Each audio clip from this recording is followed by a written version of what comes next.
Sana soğut bu devürler, sana soğut terçemenler. Sana soğut bu devürler, sana soğut terçemenler.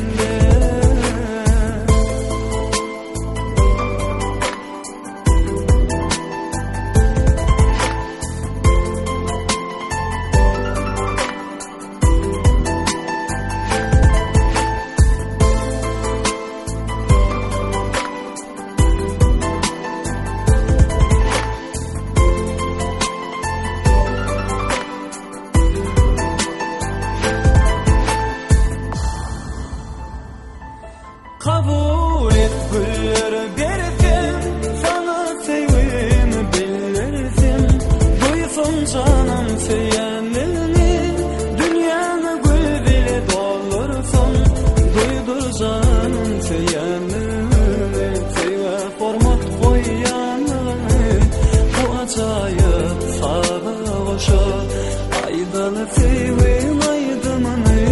Sana soğut bu sana soğut terçemenler, sana soğut bu devürler, sana soğut terçemenler.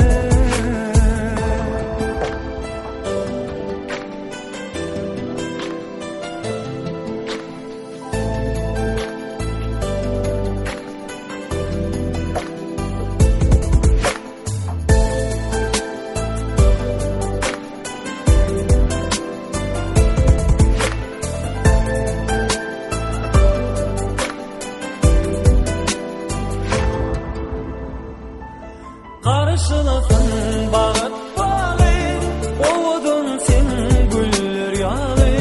Aşığından sana soğuk bu acayip sevgi sadı.